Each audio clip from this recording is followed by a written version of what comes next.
My name is Tessa Holloway. I was 34 years old when my parents' lawyer sent me one page after nearly 2 years of silence, and I laughed so hard in my attorney's office that he set down his pen and asked if I needed a minute. I did not. I needed air. The paper was still in my hand when I stood up and walked to the window. It was a gray Tuesday in late March, and the glass was cool against my fingertips. Below us, traffic crawled past the courthouse square like nothing in the world had shifted. But it had. It had shifted so completely, so quietly, that for a few seconds I could only stand there and laugh at the sheer nerve of it. My parents had not called me on my birthday. Not when I turned 33. Not when I turned 34. No Christmas card. No Thanksgiving text. No awkward message forwarded through a cousin. Nothing. Then suddenly, after all that silence, their attorney reached out because they needed my signature to sell my grandfather's cottage on Briar Cove. That one page was supposed to pressure me. Instead, it told me something my family had hidden from me for years. Someone had already made sure I would not be erased. If you are listening from somewhere far away, tell me where. I still love the idea of stories crossing state lines, crossing oceans, crossing into homes where someone is sitting quietly and thinking, yes, I know exactly what that kind of family sounds like. The document sat on the polished walnut desk between me and my attorney, Martin Ellis. He was in his 60s, neat silver tie, wireframe glasses, the kind of man who spoke softly enough that you had to trust him or lean in. He had mailed back a response to my parents' lawyer that morning and wanted me to review it before he sent the final version. But when I read the deed request a second time, then a third, and saw the line where they described me as a possible claimant, with no established ownership interest, something in me broke open. Not in pain. In recognition. I looked at Martin and said, they really thought this would work. He waited. That is one of the reasons I liked him. Good attorneys know when silence is more useful than advice. I put the paper back down very carefully and said, they still think I'm the child who signs things to keep the room calm. Then I laughed again. Because the absurd part was not just that they wanted the property. The absurd part was that they were so certain they had the right to it that they came to me through legal paperwork instead of simple honesty. They did not ask how I was. They did not say they missed me. They did not say there had been mistakes, misunderstandings, or regret. They sent a document. That was my family in one gesture. Not warmth, not truth. Procedure with a smile attached. The cottage itself sat 2 hours north of Asheville on a quiet lake road lined with birch and pine. Small place, white siding gone dull with weather. Green shutters my grandfather repainted every other spring, whether they needed it or not. A wraparound porch that tilted slightly toward the water because the soil near the east side had been shifting for years, and he always said he'd fix it once the weather settled, which it never did. It was the only place in my childhood where I was not treated like an inconvenience somebody had to phrase politely. My grandfather, Walter Holloway, kept root beer in glass bottles in the old second refrigerator on the porch. He let me sit in the aluminum fishing boat even when I was too small to help with anything. He taught me how to sand wood in long strokes with the grain and how to tell when rain was coming by the smell off the water before sunset. When I was with him, nobody sighed if I asked questions. Nobody called me difficult for noticing things. Nobody praised me for being so independent as a substitute for actual care. The cottage was not grand. It mattered anyway. And now, after nearly 2 years of no contact, my parents wanted me to sign it away. Before I tell you how we got there, tell me what time it is where you are. I mean that.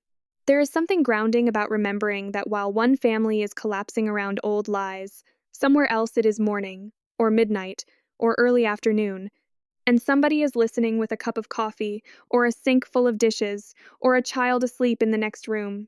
The break with my family happened at Easter dinner. Not Christmas, not a funeral, Easter. That somehow makes it worse in memory because Easter in my family was always staged as soft. Pastel tablecloth, deviled eggs, ham glazed too sweet. My mother arranging tulips in a pitcher and acting like hospitality itself was a moral achievement. It was the kind of holiday where cruelty had to be disguised especially well.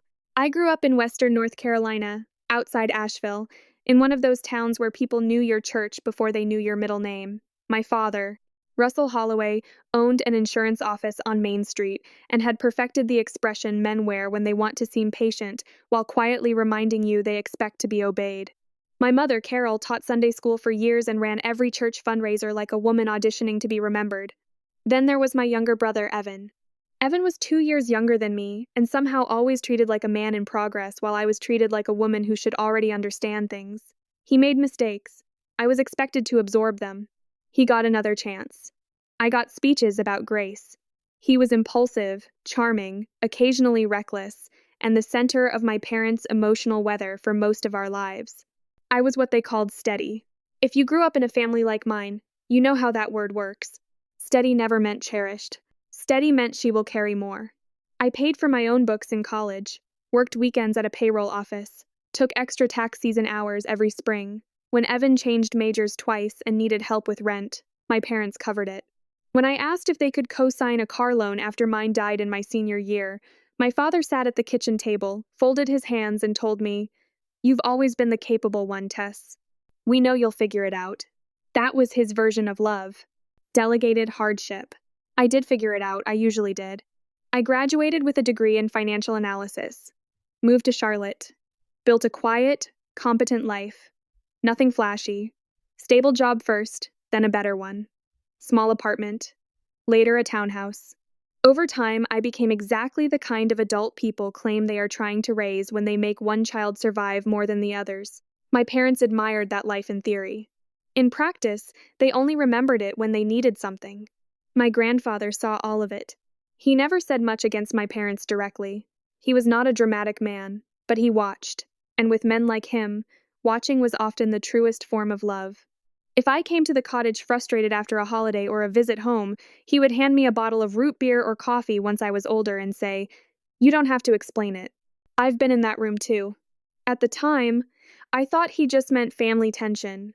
Years later, I understood he meant much more than that. I met Lucas Bennett when I was 29. He was not the hidden success husband type some people expect in stories like this. No secret millions, no family trust, no dramatic reveal. He was a civil engineer with rolled sleeves, tired eyes, and the kind of patience that feels rare once you've grown up around people who confuse control with care. We met at a zoning hearing because my company was handling part of the financial review for a mixed-use development his firm had designed. The first thing I noticed was that he listened all the way through an answer.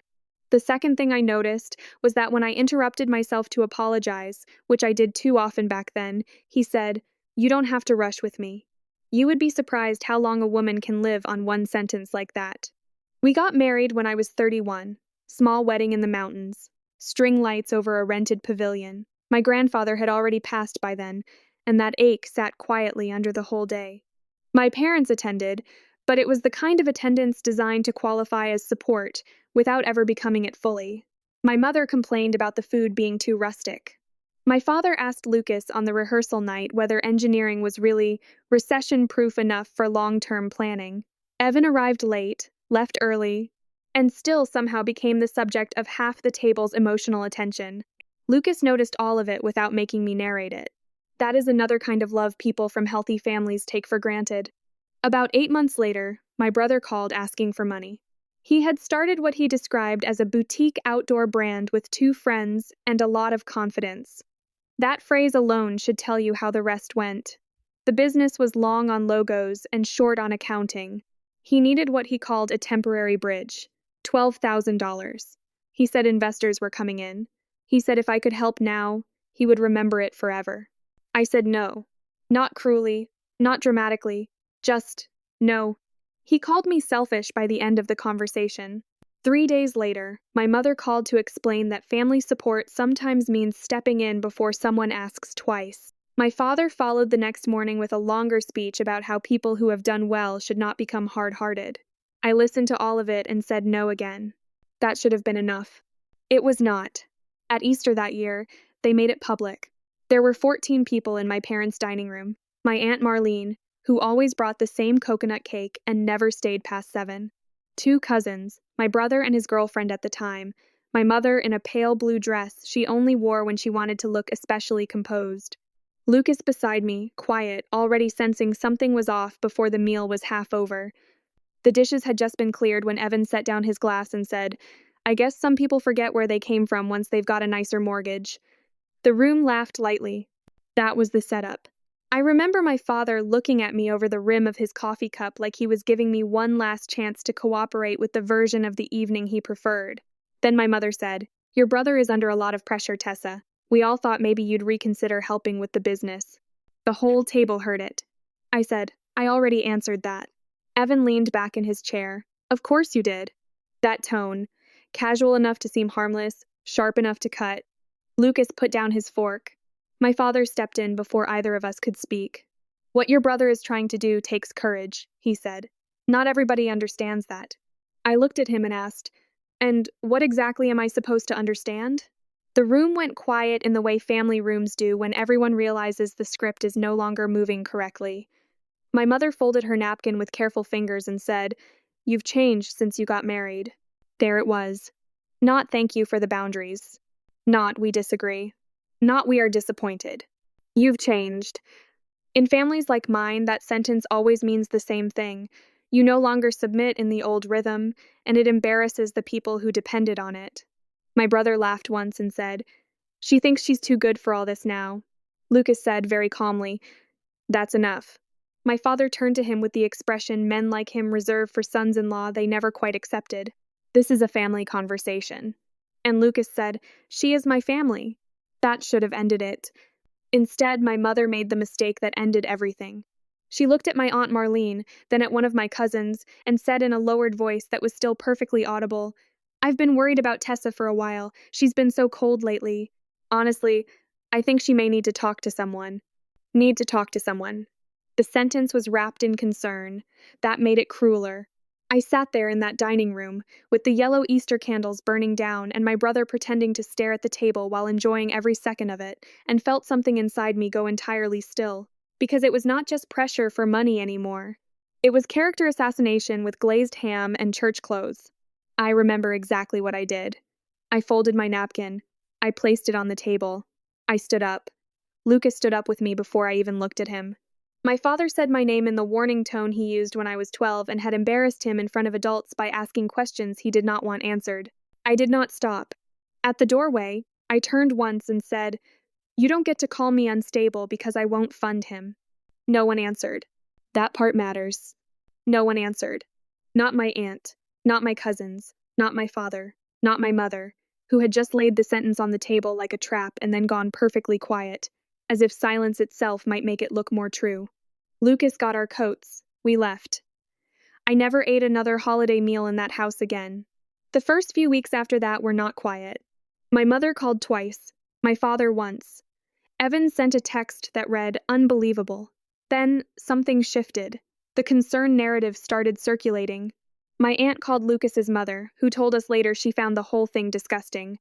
An old church friend sent me a message asking if I was all right because my mother had mentioned stress. One former neighbor called to say she hoped I was getting support. That was when I understood exactly what they were doing. They were trying to get ahead of the truth. I cut contact after that. Not as punishment, as preservation. And for nearly 2 years, they gave me exactly what they thought I deserved. Silence. Until they needed my signature. And that was where the paper on Martin's desk came in, the one that made me laugh. Because the moment I saw the language, I knew something my parents did not. If they were asking me to waive a claim instead of simply informing me of a sale, then somewhere in the history of that cottage was a fact they had never fully understood. And my grandfather, being who he was, had never been a man to leave important things unsecured. I turned back from the window. Martin was still waiting, hands folded over his yellow legal pad. I picked up the document again and said, "I think they just told me more than they meant to." That was the beginning. Not of the family break. That had happened long before. The beginning of the moment the old story stopped protecting them. After Easter, my family moved quickly.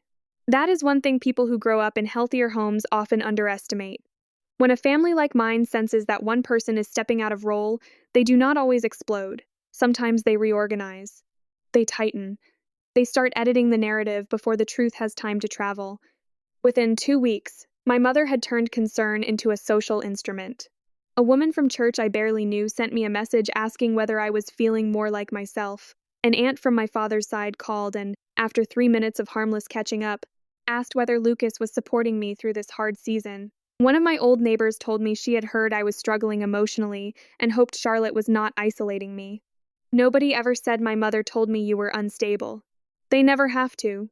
People like my mother know exactly how to lace a sentence so it arrives already softened by sympathy.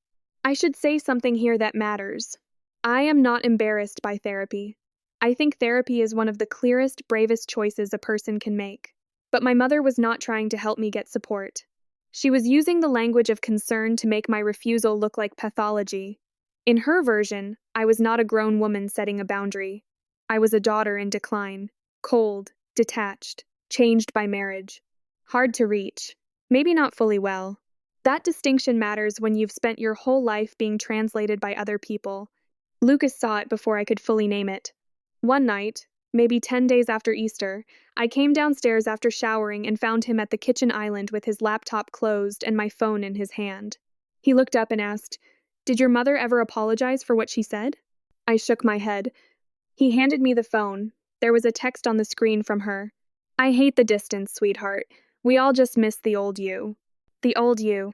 Not we miss you. Not I am sorry. The old you. The useful one. The compliant one. The daughter who would sit through public humiliation and still bring pie to Thanksgiving. I sat at the island and stared at the text for a long time.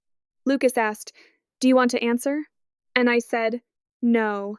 I think I'm done explaining myself to people who only hear me when I'm agreeing." That was the first honest sentence I had spoken out loud about my family in years. The no contact itself was less dramatic than people imagine.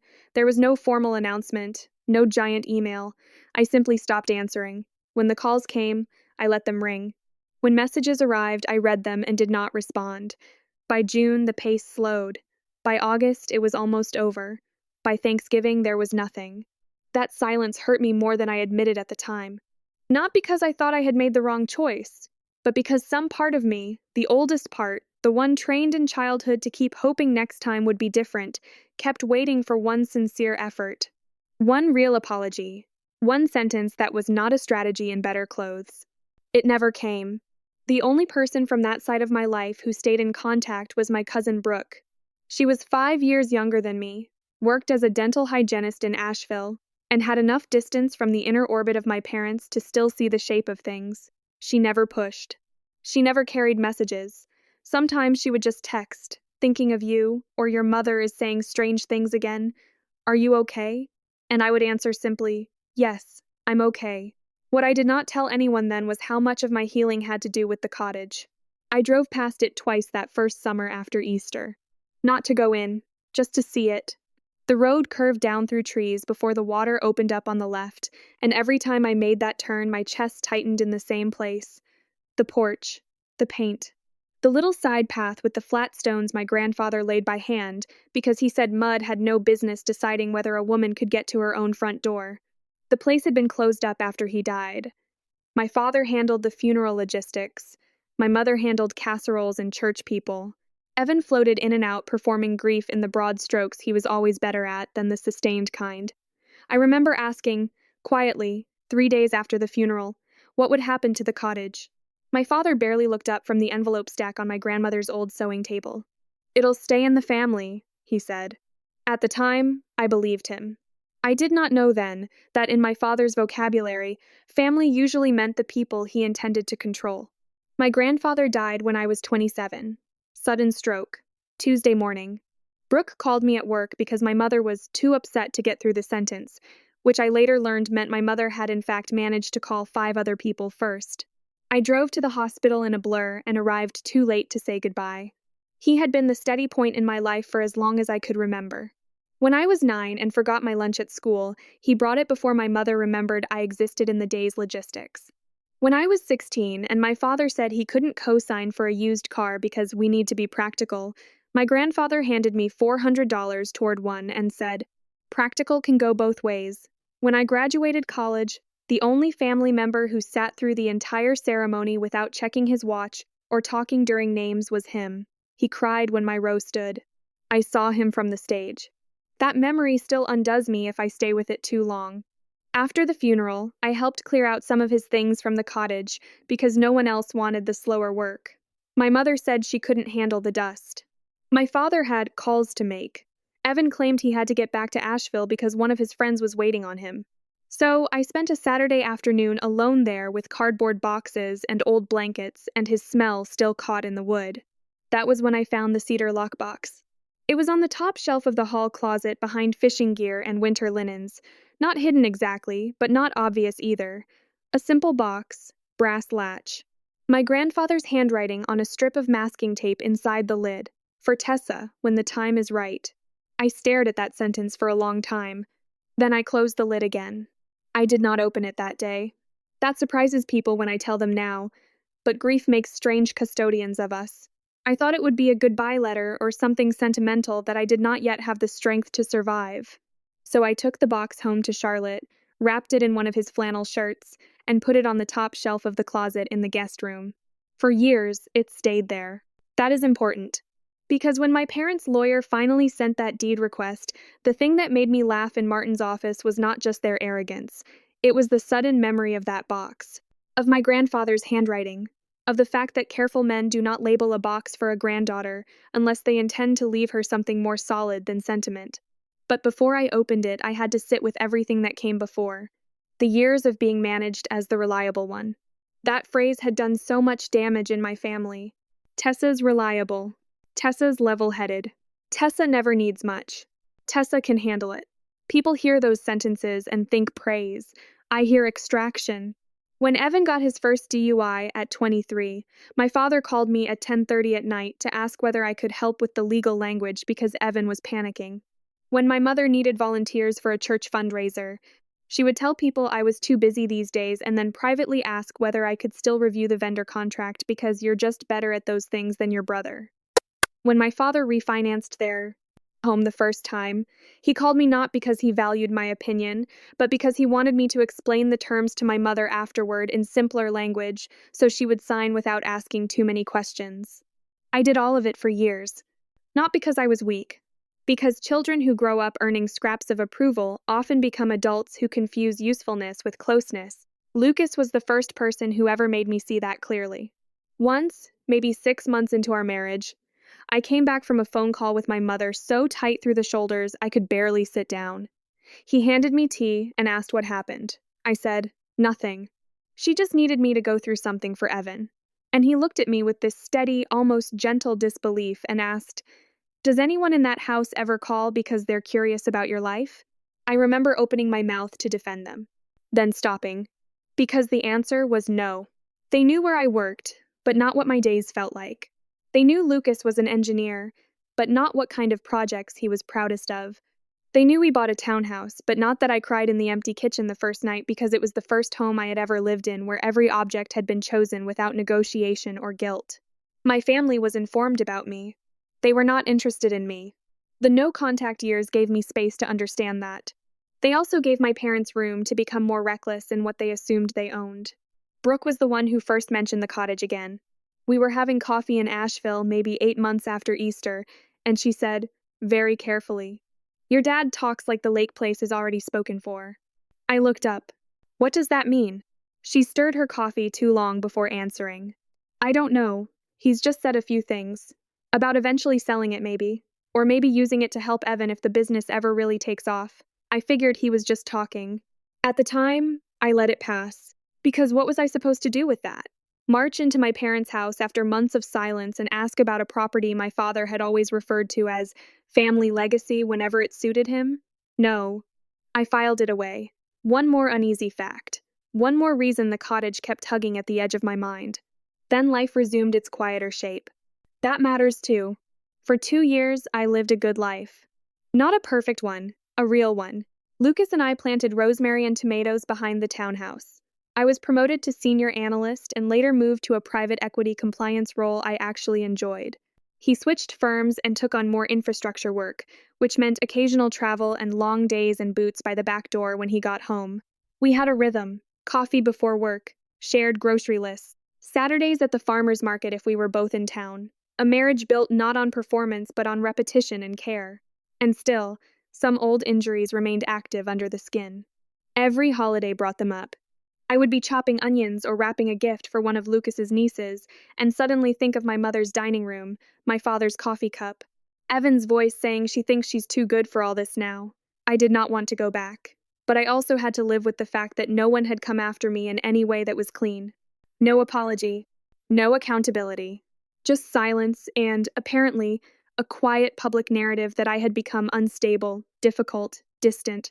That is why the lawyer's letter mattered so much.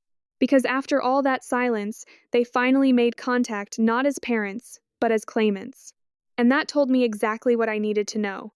I went home from Martin's office that Tuesday, took off my shoes in the hallway, and stood for a moment in the guest room closet with the cedar box in my hands. Lucas was out on a site visit. The house was quiet, except for the refrigerator humming in the kitchen and the distant sound of a lawn crew 2 streets over. I set the box on the bed. Then I opened it. Inside were 2 things. The first was a sealed envelope with my name written on it in my grandfather's square, practical handwriting. The second was a folded packet of legal papers with a notary stamp visible through the first page. I stared at them both for a long time. My fingers shook only once, and then they steadied. I opened the letter first. It was only half a page. Tessa, if you are reading this, then the time is right after all. You were always the one who noticed more than people liked. Do not let that make you smaller. The cottage is handled. If anyone tells you otherwise, ask Mr. Pritchard. He'll know what to do. Love. Granddad. I read that note 3 times.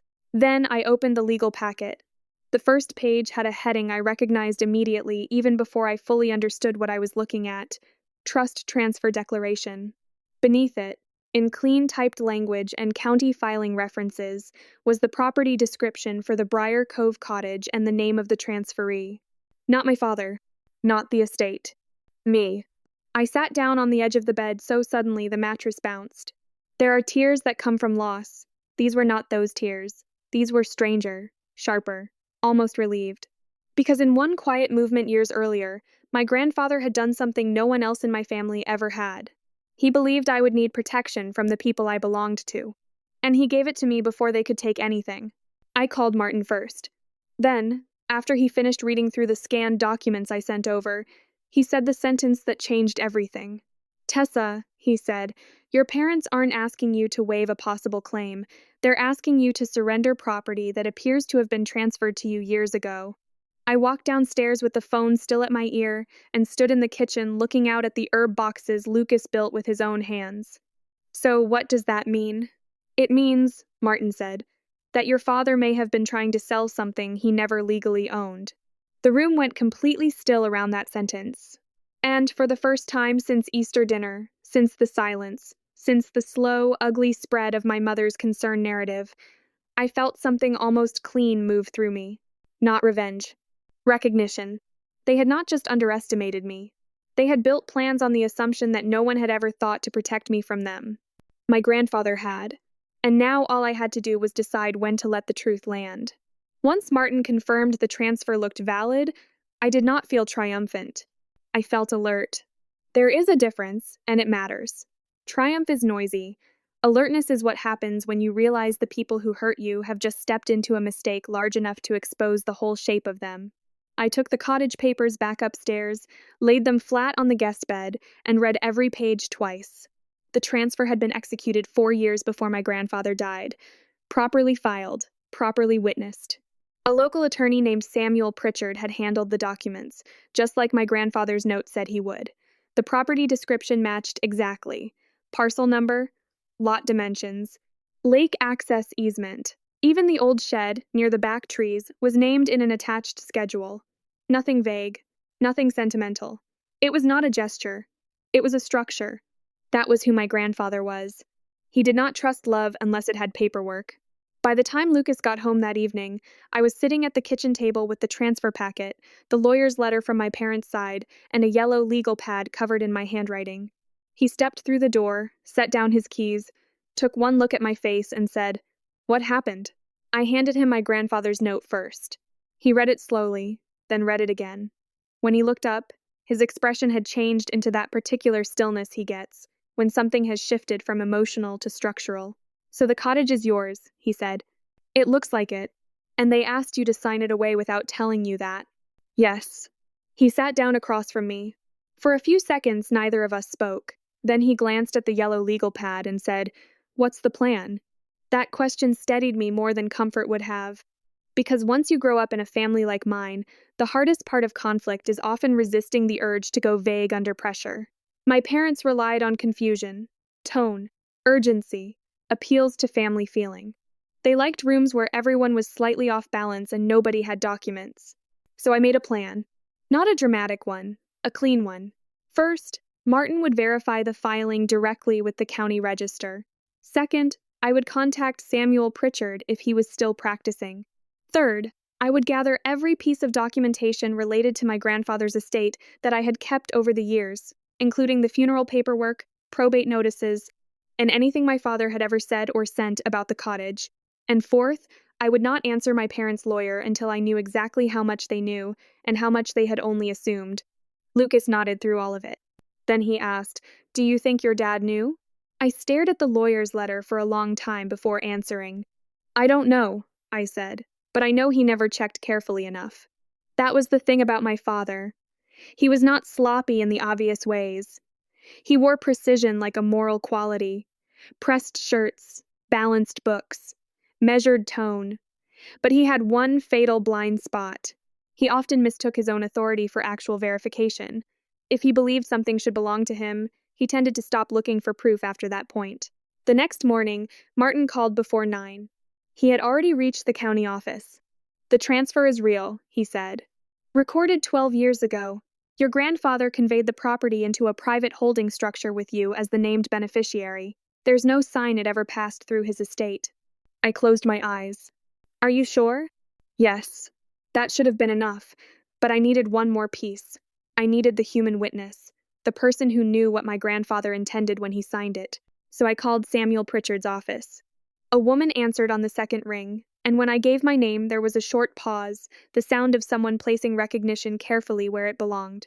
"Yes," she said. "Mr. Pritchard remembers the matter. He's semi-retired now, but if this concerns the Briar Cove property, he asked that you come in personally." I had not mentioned Briar Cove. That detail sat with me.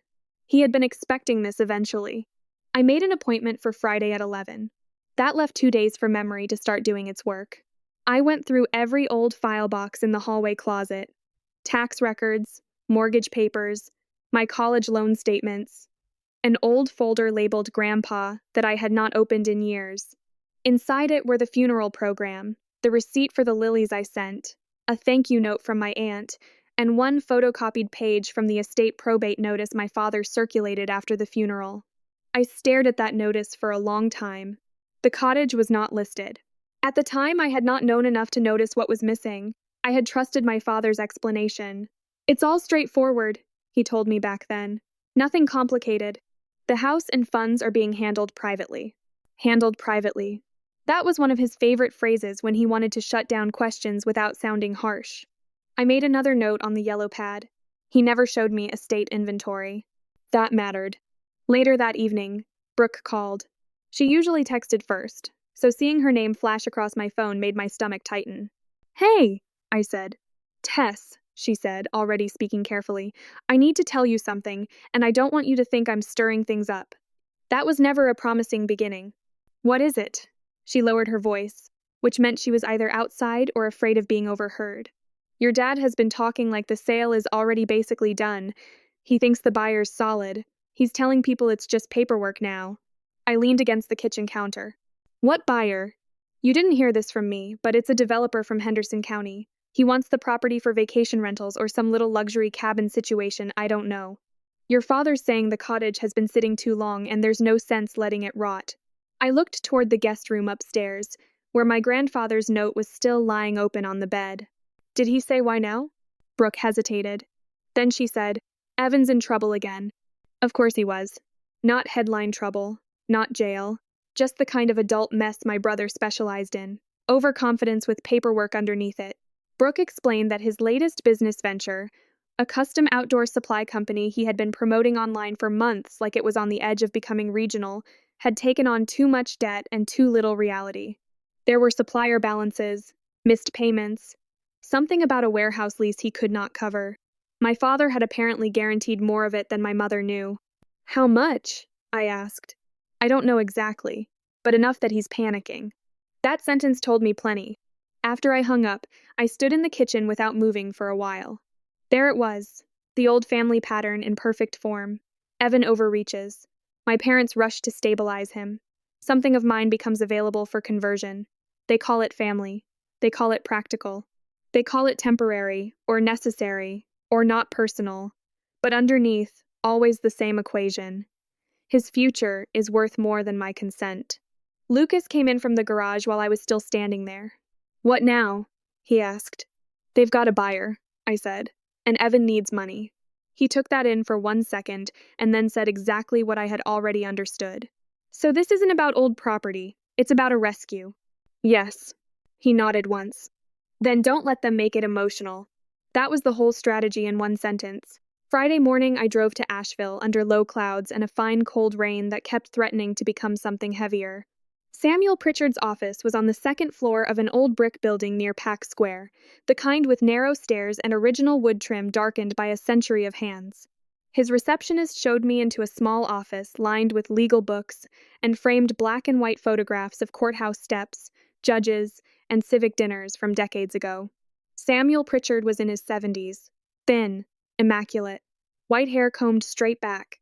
He stood when I came in and held my hand in both of his for one brief moment. "You look like your mother around the eyes," he said, "but the rest is all Walter." That almost got me. I sat down before my voice could betray me. He already had a file open on his desk, thick, tabbed, older than the folders Martin used, with handwritten indexing along the side in blue ink. "I suspected this might come up one day," he said. "Walter did too." I asked him why my grandfather moved the cottage the way he did. Samuel sat back in his chair and folded his hands. "He told me," he said, "that he wanted the property to go where it would be loved without being traded." I looked at him without speaking. He continued, "Your father assumed a lot of things. Walter knew that. He also knew your brother was likely to become the center of every emergency your family ever had. He did not want the cottage sold off in one of those emergencies, and he was very clear that you were the person he trusted to keep it intact." I had expected legal explanation. I had not expected tenderness. Samuel opened the file and turned it toward me. Inside were copies of the original transfer, correspondence notes, and one memorandum in his own hand summarizing Walter's instructions from the day the papers were signed. He had written, "Client wishes to preserve Briar Cove for granddaughter Tessa Holloway. Expressly does not want property used to settle son's future obligations or younger grandson's ventures. Says, she is the only one who understands that some things aren't for selling." I read that line twice, then a third time, and for a second I could not see the page clearly anymore. Samuel waited until I had my voice back. "Did my father ever know?" I asked. "He knew there was a chance the property had been handled outside probate," Samuel said carefully. "I can tell you that after Walter died, Russell called once, asking general questions. I told him I could not discuss private matters without proper authority. He never pursued it. That was exactly like my father. He heard uncertainty where he wanted certainty, and instead of investigating, he stepped into assumption because assumption favored him. Could he sell it? No, Samuel said. Not legally. He has no authority to convey title. What if he already signed something? Samuel's expression did not change much, but it hardened slightly. Then whoever advised him did so without complete facts, or he represented facts he had no basis to represent. Either way, it puts him in a weak position, not you. Weak position. I carried those two words with me all the way back down the stairs. When I got to my car, I sat behind the wheel and called Martin immediately. I told him everything. The file, the note, the memorandum in Samuel's hand, my father's one call after the death and his failure to follow through. Martin listened, then said, "Good. That gives us intent on your grandfather's side and negligence on your father's." There it was again. No melodrama, just structure. We agreed on the next step. I would not call my parents. I would not call Evan. I would not send anything emotional, explanatory, or preemptive. Instead, Martin would respond to the lawyer who sent the deed, declining any waiver, asserting my ownership interest, and requesting the basis on which my father believed he held sale authority. Attached would be nothing yet, just enough to force a pause and see what came back. That is the thing about paper. Used properly, it does not just prove facts. It makes other people declare which lies they are prepared to stand inside. The response went out that afternoon. By Monday morning, Martin had an answer. The lawyer on my parents' side, a man named Douglas Hanley, Requested an in-person meeting to clarify title assumptions and discuss a practical path forward. Clarify title assumptions. Practical path forward. I read that email twice and felt the old family machine click into place in my mind. They still thought this could be managed, softened, and explained around. They wanted a room. They wanted tone. They wanted me across a table where my father could perform reason and my mother could perform hurt, and someone in a tie could make it all sound less personal than it was. I told Martin I would go. He asked if I was sure. Yes, I said. I think I need them to hear it from me. He was quiet for a second. Then he said, All right, but you do not go there to negotiate your own reality. That line stayed with me. The meeting was scheduled for Thursday at 10:30 in Hanley's office back in my hometown. Martin offered to attend, but I said no, not because I was reckless, but because I understood the value of witness differently by then. Martin would be on call. Samuel would also be available if needed. I would bring certified copies, my grandfather's note, the memorandum from Samuel's file, county verification, every fact in order. This was not the old version of me returning to plead for fairness. This was me bringing a complete record into a room my father thought he still knew how to control.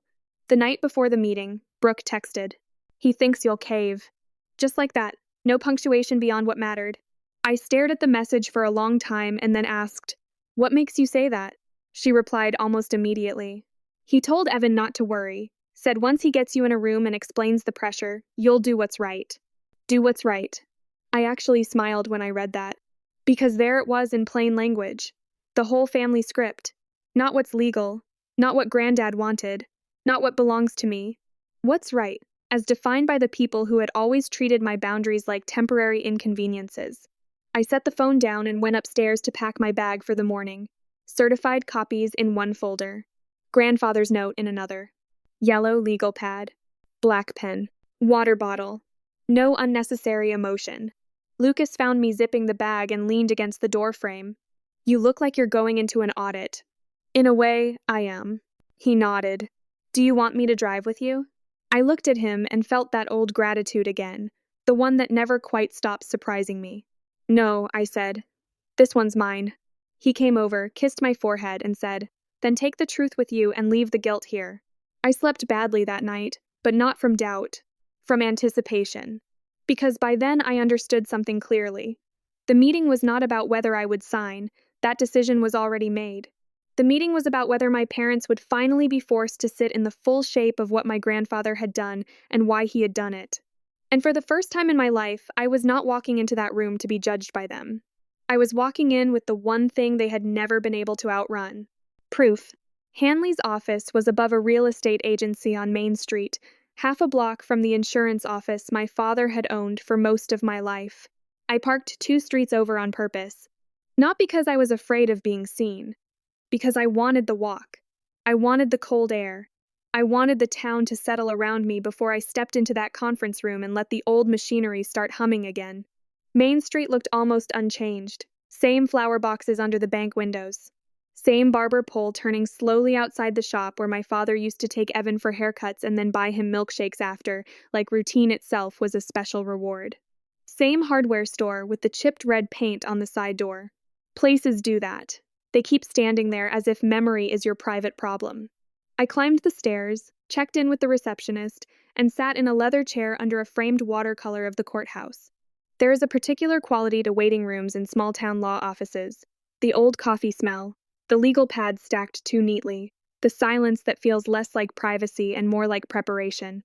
I rested my bag on my knees and checked the contents once, even though I already knew everything was there. Certified copies. County verification. Samuel Pritchard's memorandum. My grandfather's note. The receptionist looked at me twice in the way people do when they know your last name before they know you. At exactly 10:30, Douglas Hanley stepped into the waiting area and smiled the kind of professional smile that means he still believes this can be made reasonable if everyone behaves properly. Tessa, he said. Come on back. He was in his late 50s, neatly pressed charcoal suit, silver watch, voice soft enough to imply civility before you knew whether he deserved it. He led me into a conference room with a long walnut table, a tray of bottled water, and the kind of landscape print offices buy when they want to suggest calm without risking personality.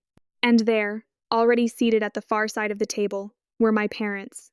My mother in a pale cardigan and pearl earrings, arranged and sorrowful. My father in a navy blazer, one hand over the other, posture so controlled it was almost theatrical. He looked exactly like he used to look when I was younger and had disappointed him in public by refusing to play along with some version of events he preferred. Neither of them stood. That detail told me plenty.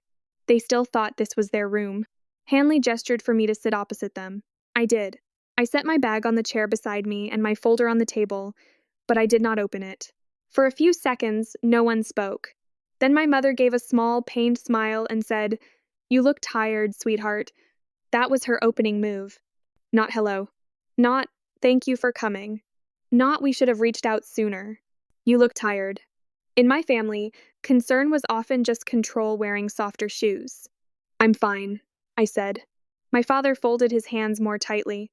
"Tessa, we appreciate you coming in. We'd like to keep this simple." I almost laughed.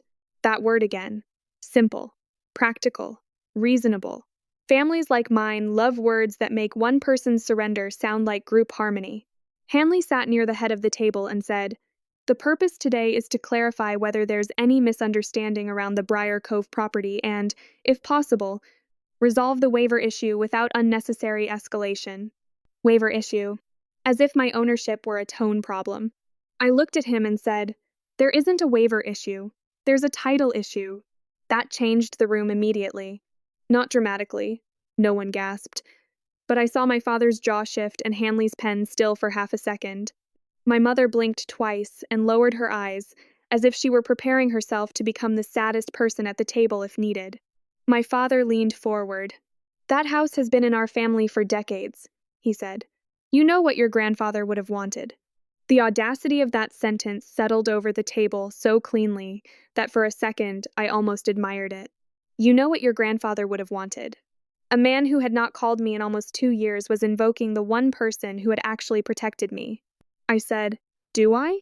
His expression sharpened. "This doesn't need to become adversarial." "No," I said, "it needed honesty earlier." My mother stepped in then, voice low, measured, already moist at the edges. "We've all been hurt, Tessa.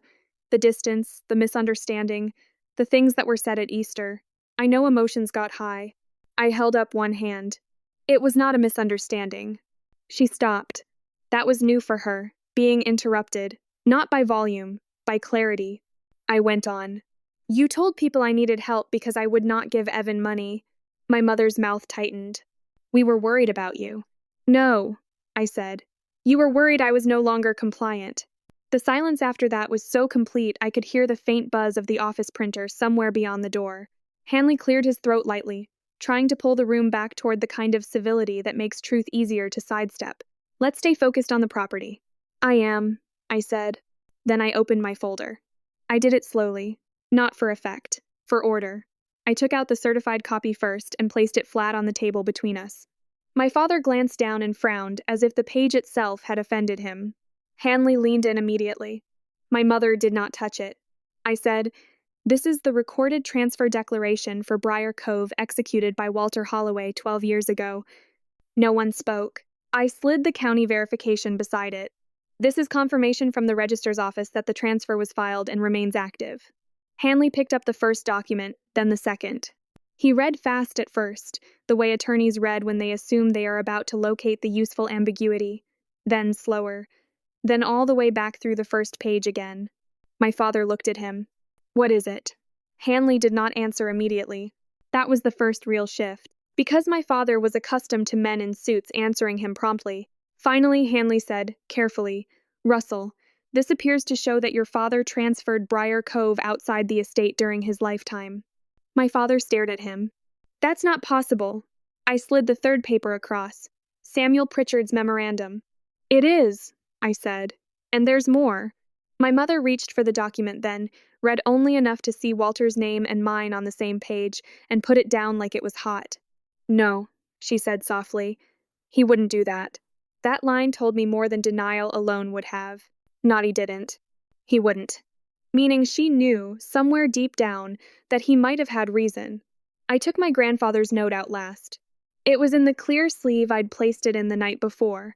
His handwriting looked exactly the same as it had on birthday cards and fishing checklists, and the labels he used to put on shelves in the garage. Solid. No wasted loops. A man who believed words should hold. I didn't hand it to them immediately. I read it aloud instead. Tessa, if you are reading this, then the time is right after all. You were always the one who noticed more than people liked.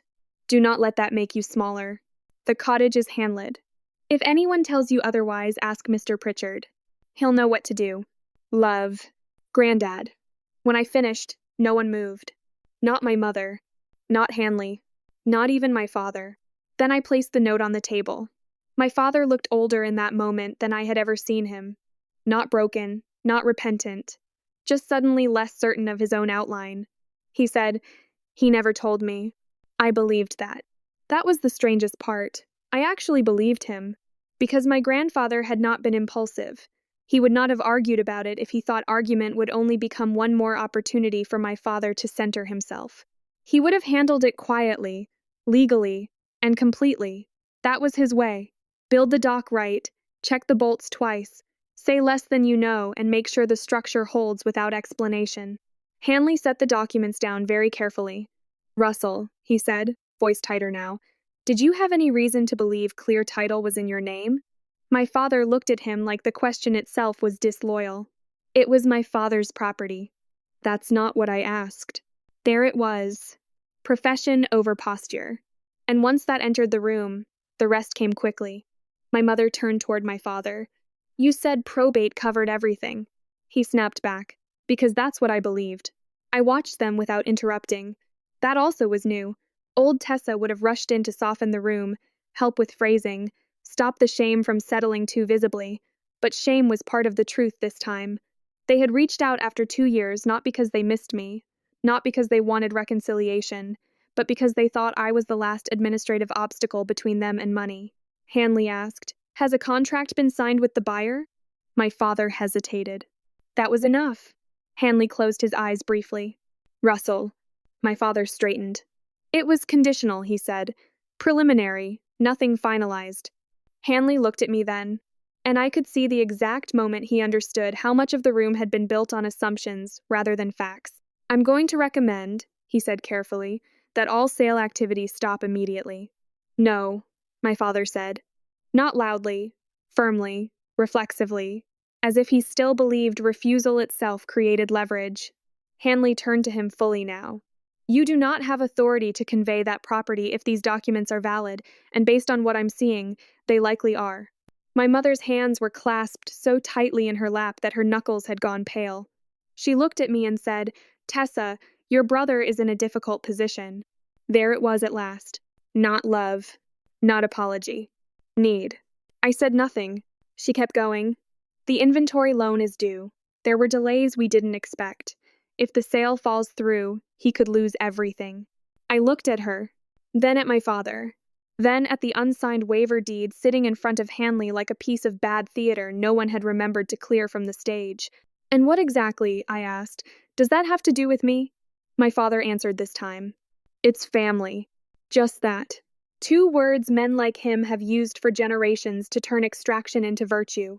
I felt something go very still in me again, the same way it had at Easter.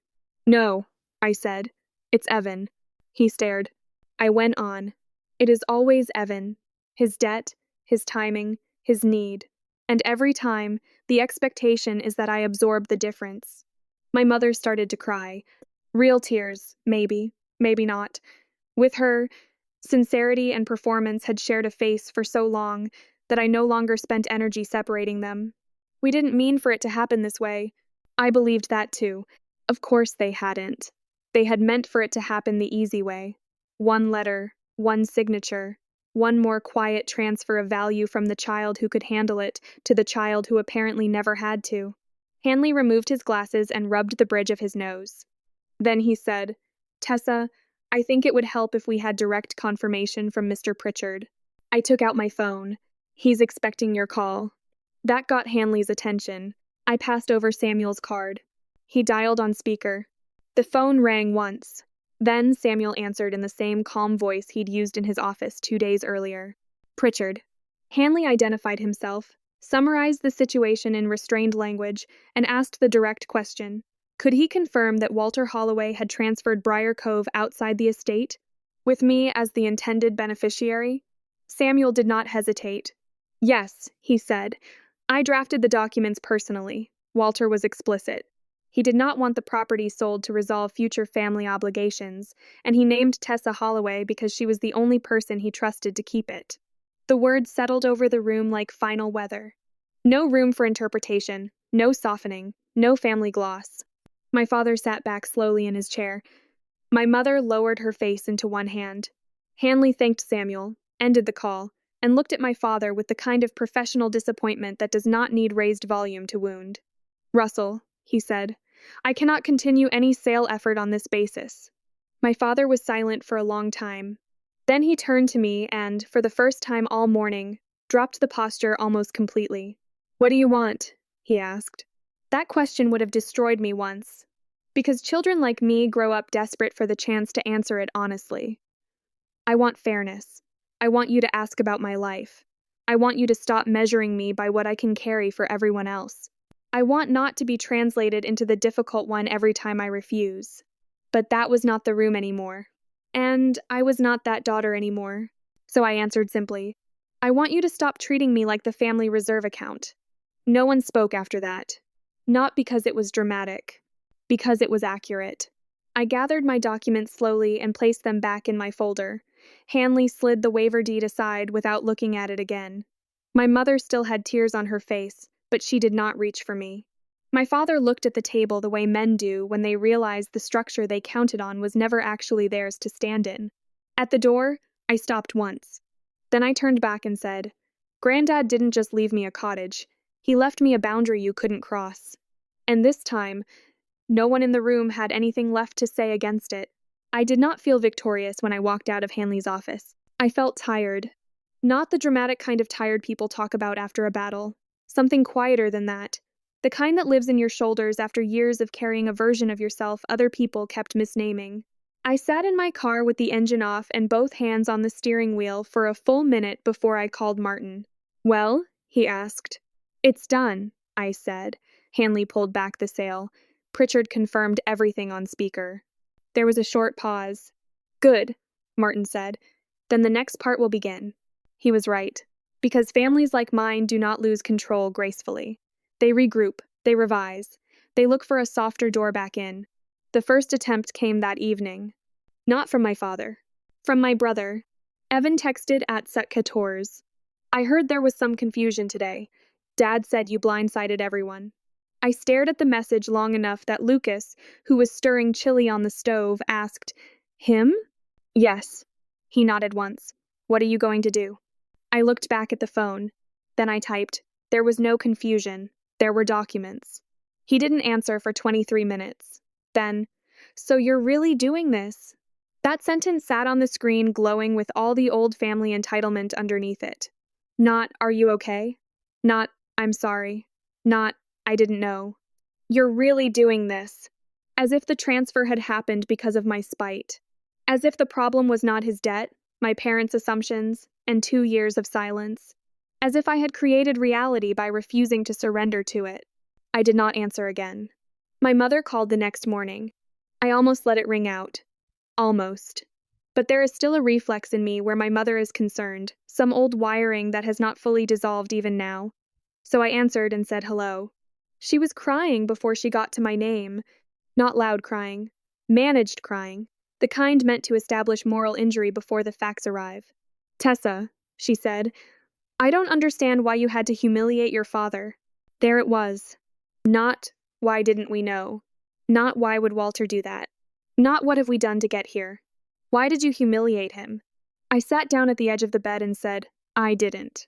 Yes, you did. In front of that lawyer. In front of everyone. It was 4 people in a conference room, Mom. You know what I mean. I did. She meant he had been corrected in a witness setting. She meant the version of him that survived on certainty had been made to sit beside evidence. In my family, that counted as humiliation because accountability was always treated like aggression when it landed on the wrong person. I said, You reached out through a lawyer after 2 years because you wanted me to sign away property that was never yours. A long silence followed that. Then she said the sentence I had been expecting since I walked out of Hanley's office. "We were trying to save your brother." I leaned back against the wall. And there it was, finally spoken plainly. Not family. Not practical necessity. Not misunderstanding. Evan. Always Evan. "How much?" I asked. She hesitated. That told me enough, but not all of it. "How much, Mom?" 210. I closed my eyes. 1,000? Yes. The number changed the air in the room. Not because I was shocked he was in trouble. My brother had been drifting toward expensive confidence for years. But because my parents had once again built a whole private emergency around him and then turned toward me only when they needed a final piece to keep it from collapsing. My mother kept talking about supplier contracts, about a personal guarantee my father signed, about delays, about how none of them had expected things to get this bad, about how the buyer for Briar Cove had offered enough to stop the immediate bleeding. I let her speak. Then I said, "And at no point did either of you think to call me before sending a deed?" She started crying harder. "We were afraid you'd say no." That answer did something strange to me. Not anger, not surprise. Clarity. Because for most of my life, my parents acted as if my boundaries were unfortunate misunderstandings that could be corrected with enough pressure, guilt, or group expectation. But this sentence told the truth. They knew exactly what they were doing. They knew enough to hide it behind formal paperwork because honesty might have given me too much room to refuse cleanly. "We were afraid you'd say no," I said. "You should have been." Then I ended the call. Lucas came into the bedroom a minute later with 2 mugs of coffee and took one look at my face. "How bad?" "Worse than I thought. 210,000. He handed me a mug. "And they still think the problem is your tone." "Yes." He gave the smallest shake of his head. "That takes talent." I laughed unexpectedly. Not because it was funny, because it was true. The next week brought fallout in layers. Hanley sent formal notice withdrawing the deed request. Martin responded by asserting my sole interest and requesting confirmation that no future representations of sale authority would be made regarding Briar Cove without legal basis. Samuel Pritchard forwarded older file notes and a certified copy for my records, then gently suggested I consider updating the holding structure now that I knew more of the history. Martin helped me do exactly that. We moved the property into a cleaner legal framework with me as direct controlling owner, no ambiguity left for anyone to exploit later. That mattered to me. Because one thing growing up in my family taught me is that people who do not respect your boundaries will treat vagueness as permission. The buyer walked immediately. Brooke texted me that news first. "He's out. Dad's furious. Evan's blaming everyone." 3 hours later, she texted again.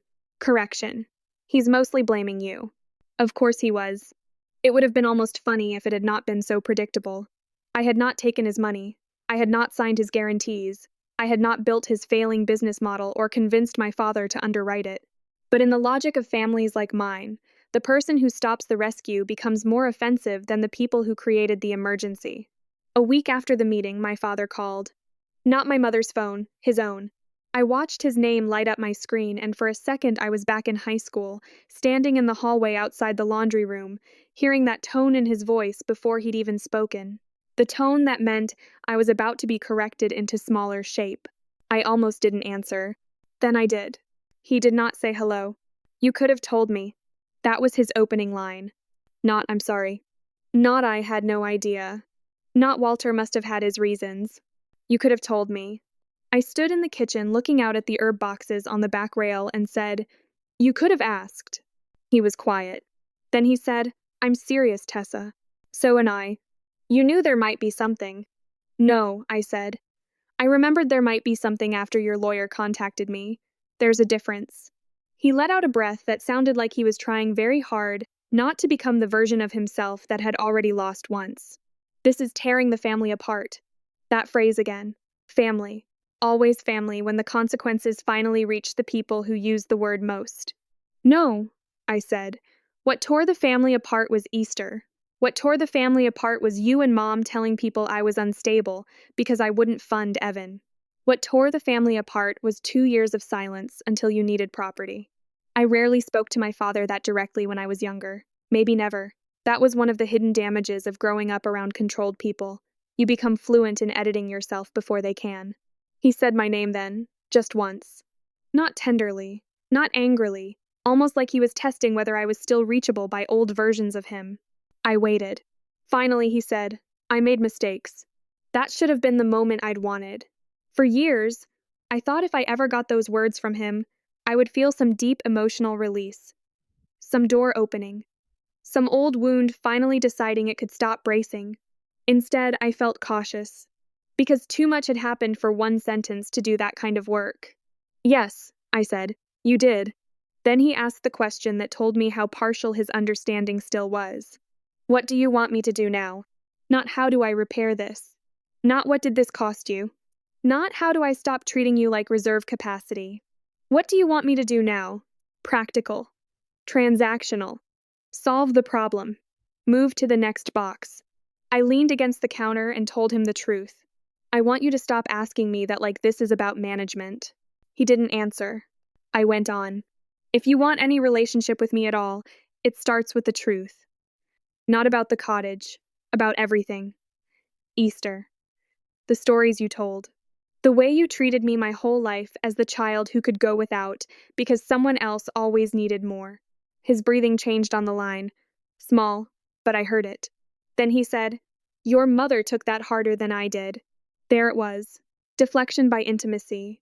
A sidestep into my mother's feelings so we would not have to stay inside his conduct. I almost smiled. Then she can call me and tell me the truth too. When he spoke again, his voice was flatter. You always did make things more difficult than they had to be. That sentence should tell you everything. Even then, even after being proven wrong in a law office, even after the failed sale, the buyer walking, the legal correction, the exposure of everything. In his mind, the true offense was still my refusal to make the process easier. I said, very quietly, No, I just stopped making them easier for you. Then I ended the call.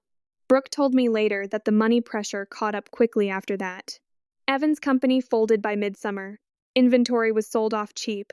The warehouse lease got settled at a loss. My father had to restructure one of his own lines of credit to cover the guarantee. My mother started volunteering less at church, not because of shame exactly, but because people had started asking more precise questions than she liked. Nothing dramatic, nothing theatrical. Just those small-town conversations where facts begin overtaking narrative and suddenly the person who always had a polished story runs out of room. I did not celebrate any of it. That part matters. I was not happy to hear my brother's business failed. I was not pleased to imagine my father sitting longer at his desk trying to calculate what could be saved. I was not secretly thrilled my mother was finally losing control of the social version of our family. Pain in people who hurt you is not always satisfying. Sometimes it is just sad, because it confirms how much damage they were willing to cause, rather than tell the truth sooner. The first person from the extended family to call me directly was Aunt Marlene, same aunt who had sat at the Easter table, eyes lowered, while my mother turned concern into a weapon. She called on a Thursday evening in July. I should have said something, she said, before I had even fully greeted her. I sat down on the porch step with the phone pressed to my ear. Yes, I said. That is one thing I no longer do. I no longer rush to absolve people before they have fully stood inside what they failed to do. She cried a little then, quietly, said she had known my mother's comments were unfair, said she had seen the pattern for years and told herself it wasn't her place, said she'd heard enough recent gossip to understand there had been much more going on with the cottage than she was told. I thanked her for calling. I did not tell her it was all okay, because it wasn't. But something about the call still mattered, not because it repaired anything fully, because it was honest, and honesty had become rarer in that family than affection ever was. More calls followed in smaller numbers than you might think. A cousin, then an old family friend, then my mother's sister, who left a voicemail saying she had always suspected Walter arranged things quietly and maybe he'd been wiser than anyone admitted. I did not respond to all of them. I responded only where I wanted to. That was new too. By late summer, Lucas and I started spending weekends at Briar Cove. Not a full renovation, more a careful recovery. We replaced warped porch boards, repainted the shutters the exact dark green my grandfather always used. Lucas repaired the east side foundation shift enough that the porch no longer dipped toward the lake. I cleaned out cabinets and found old coffee tins, a rusted tackle hook, 3 postcards from places my grandfather never actually visited but liked imagining. In the hall closet where the cedar box once sat, I installed plain pine shelves and lined them with neatly labeled storage bins because that felt like something he would approve of. One Saturday afternoon, while sorting through tools in the back shed, I found a photo album I had never seen before. Inside were pictures of me at 7 in rubber boots holding a fish nearly as long as my forearm. Me at 14 asleep in the green porch chair with a paperback on my chest. Me at 22 on graduation weekend, standing in the doorway of the cottage kitchen, laughing at something outside the frame. On the back of that last photo, in my grandfather's handwriting, were 6 words. She notices everything and stays kind. I sat on the shed floor and cried then. Not because I was broken, because for the first time, maybe ever, I had written evidence of how one person in my family had really seen me. Not useful, not steady, not strong in the sacrificial sense. Kind, observant, worth protecting. A month after that, I wrote my parents a letter. Not through Martin, not on letterhead. Just me at the cottage kitchen table with a yellow legal pad and a good pen and the sound of late summer insects outside the screen door. I told them the property would remain mine and would not be sold. I told them this was my grandfather's choice, not an act of revenge by me. I told them that if either of them ever wanted contact again, it would not begin with requests, explanations, or pressure on behalf of Evan. It would begin with honesty. About Easter. About the stories told afterward. About the years before that. About the role I had been assigned in the family and the cost of continuing to live inside it. Then I wrote the hardest sentence last. I am no longer available for a version of love that only appears when something needs to be taken from me. I mailed the letter from the post office near the lake road and did not wait by the mailbox for an answer. That may be the biggest change in me of all. I used to think peace would come when they finally understood. It didn't. Peace came when I stopped making my healing contingent on their comprehension. By October, the cottage felt like mine in a way paper alone cannot create. There were new curtains in the kitchen, fresh seal on the dock, a repaired screen door that still snapped shut with the same sound I remembered from childhood. Lucas installed a porch light that cast a warm circle on the steps after dark, and every evening when it came on, I thought of all the years my family treated light like something they got to direct. Now it landed where I chose. A final text came from my brother in November. It said only, "I guess he really did leave it to you." That sentence told me he was still thinking in terms of possession, not meaning, still imagining the story as a question of who got what rather than why my grandfather structured things the way he did. I did not answer, because not every misunderstanding deserves your labor. That winter, on the first cold Saturday in December, I sat wrapped in a blanket on the cottage porch with coffee in both hands and watched mist lift off the lake. Lucas was inside replacing a faucet cartridge that had been dripping since at least 2014. The porch boards no longer leaned. The green shutters looked clean again. Somewhere across the water, a dog barked twice and then stopped. I remember thinking, with no drama at all, this is what enough feels like. Not perfect reconciliation. Not some grand speech from my father. Not my mother collapsing in apology. Not even the full repair of every family tie that had gone rotten. Just enough. Enough truth. Enough paper. Enough boundary. Enough peace. My parents' lawyer sent me one page after nearly 2 years of silence, thinking I might sign away the last place that ever felt like mine. What that page actually did was hand me the opening I needed to uncover something my grandfather had done long before any of them realized I would need it. He didn't leave me a rescue. He left me proof. Proof that someone had looked at my family clearly and loved me enough to build around their blind spots. And in the end, that mattered more than the property itself. Because houses are wood and paperwork and weather. But being seen correctly by even one person can hold you together for years.